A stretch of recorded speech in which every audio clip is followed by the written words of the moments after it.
Let me tell you about Dana. Dana is a project manager, competent, well-liked, the kind of person who answers emails on time. On a Friday afternoon, her boss sends her a message. 3 words, "Let's talk Monday." That's it. No context. No tone, no clue. By Sunday night, Dana has rehearsed 17 versions of the conversation. She has drafted a defensive justification for every decision she's made in the last 3 months. She has scrolled back through old emails looking for the misstep. She wakes up Monday morning with a tension headache so sharp she almost calls in sick. Then Monday arrives. Her boss wants to offer her a new role. The attack Dana spent the entire weekend defending against never existed, but the headache was real. The lost sleep was real. The cortisol flooding her system was real. The armor she put on in response to 3 words did more damage than any actual confrontation could have. If any part of that feels familiar, this is for you. Because what we're going to look at today is something most of us never name out loud. The way defending ourselves can quietly create the very attack we're bracing against, and the way our bodies and emotions sometimes get sick as a kind of hiding place from a truth we don't want to face. These aren't abstract ideas. They're a practical map of how stress, conflict, and illness actually operate in a normal life. And understanding both can dissolve patterns that have been costing us years of peace.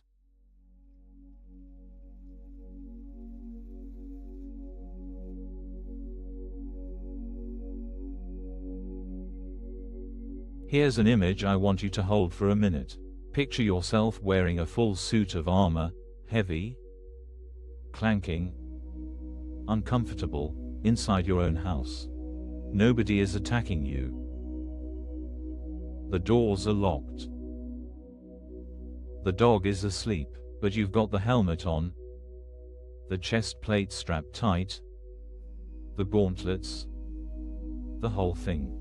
You put it on years ago, when something scared you, and you forgot to take it off. The armor isn't protecting you from anything anymore. It's just exhausting you. It's keeping you from sitting down on your own couch. It's making it hard to hug the people you love. It's making your back ache. And the strangest part is, you've worn it so long you've forgotten it's there. You just think life is heavy. That's Dana's Sunday night. The boss didn't attack her. Life didn't attack her. She put the armor on in response to a story she wrote herself. And then she spent 48 hours sweating inside it. And most of us, if we're honest, have a version of this. The defensive comeback we've prepared before the conversation even starts. The mental rehearsal of how we'll explain ourselves. The way our shoulders climb toward our ears when a certain name appears on our phone. Armor. All of it.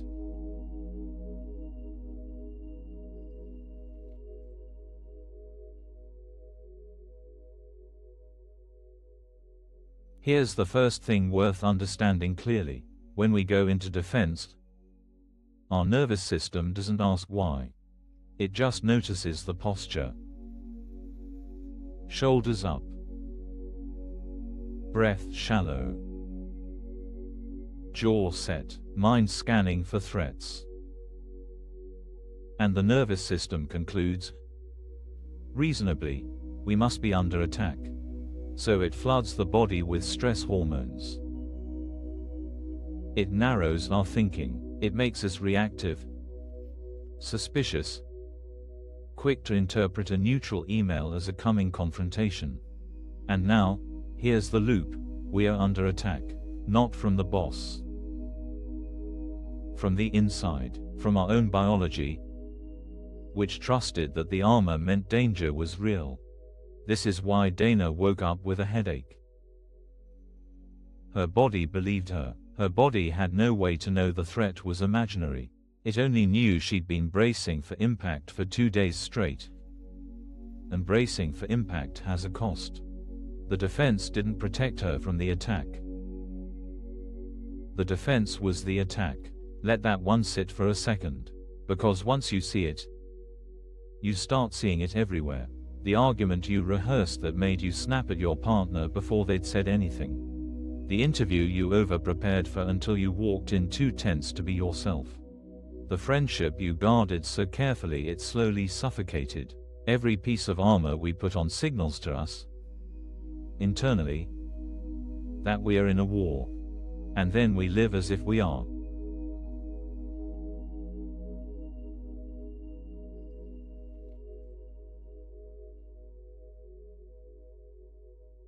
Now here's the deeper layer. And this one is gentler than it sounds.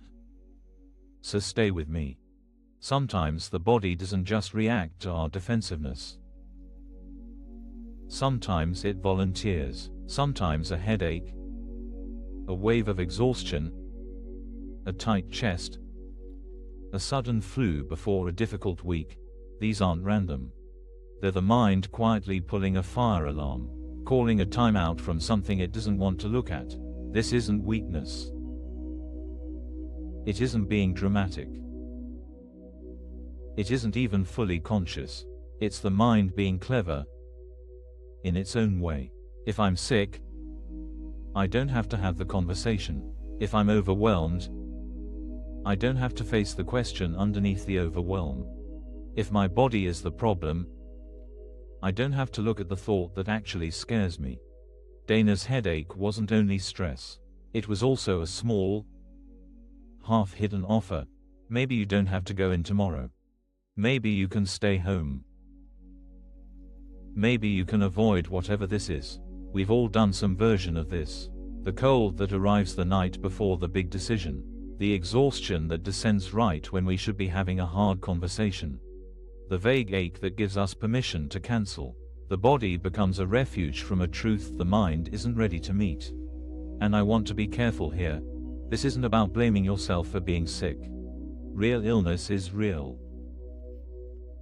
Bodies are tender, but it's worth asking, gently, in the quiet moments, is there something I'm using this discomfort to avoid looking at?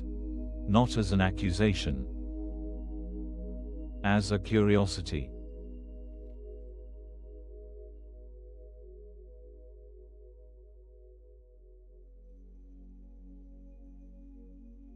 Here is where everything shifts.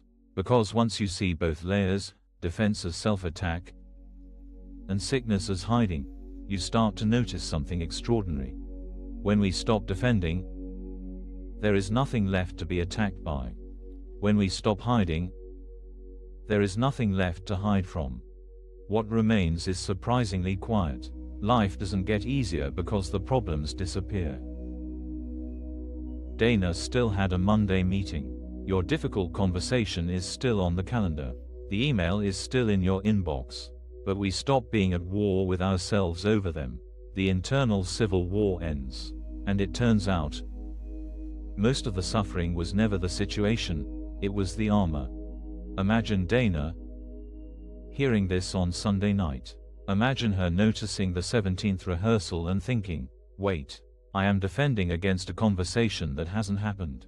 I am worn down from a fight that doesn't exist. And imagine her, just for a moment, setting down the helmet. Just the helmet. Not the whole suit, just enough to feel her own breath again. That's the practice, not heroic surrender.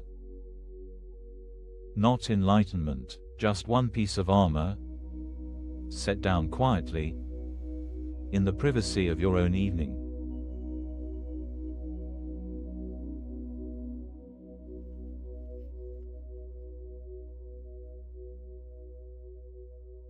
So here's how this lives in a real week. You don't have to dismantle anything. You don't have to figure out which fear you put the armor on for years ago. You just have to notice it. That's almost everything. The next time you feel yourself rehearsing a defense for a conversation that hasn't started, pause. Just notice. That's armor. The next time you find yourself bracing before opening a message, pause. That's armor. The next time a strange exhaustion shows up right when something needs facing, get curious instead of frustrated. Ask kindly, what am I not wanting to look at? You don't have to fix it. You don't have to push through it. You just have to see it. Because the moment you see the armor, you remember it's optional. And then, sometimes, not always, but sometimes, you can set one piece of it down. Just one. Today. And what we're about to do next is exactly that. A few quiet minutes to feel what it's like in the body when the war stops, when the armor comes off, when we're just here in the house with no one attacking us and nothing to defend. If you want to keep practicing with us, you can like the video and subscribe. Let's take a moment now to let this settle with a guided meditation.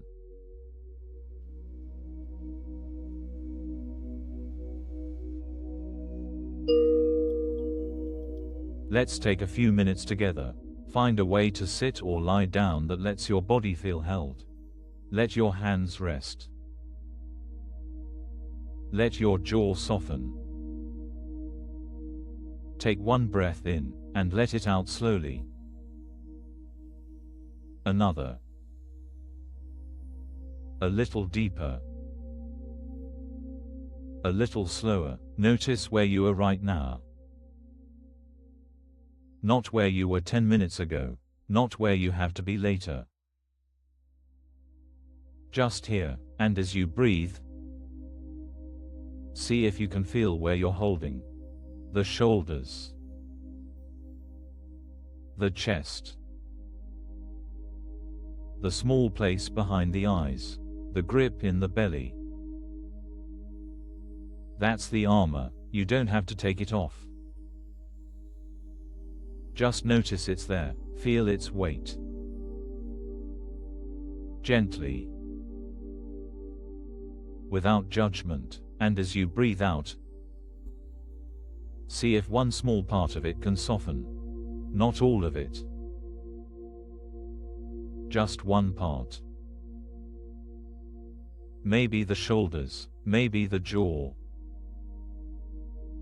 Maybe a thought you've been holding too tightly. Let that one part go. Notice, no one is attacking you in this moment. Right now, in this breath, you are safe.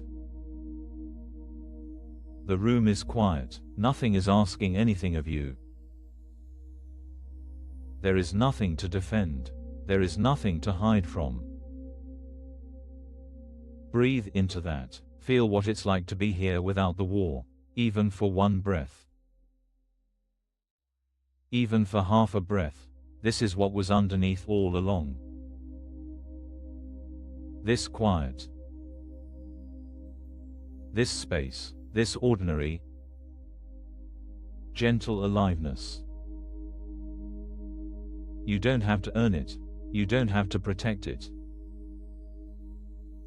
It's already here. Rest in it for a moment longer. Let the breath be slow. Let the body be soft. Let the mind have a little room. And when you're ready, no rush, let your attention drift gently back to the sounds around you, to the weight of your body, to the light in the room. Bring this quiet with you. Not as a performance. Not as a project. Just as a small remembering that underneath all the armor, there is a version of you that was never at war with anything. Thank you for practicing with us today. If you'd like, there's a free digital copy of A Course in Miracles available through the link in the description. You're also welcome to leave a simple comment such as, I am grateful. Thank you for being here. Really, for giving this time and this attention in a life that asks a lot of both. If you noticed even one piece of armor today, That's enough. That's the whole practice. Be gentle with yourself this week. You've been carrying more than you knew. We'll see you again soon.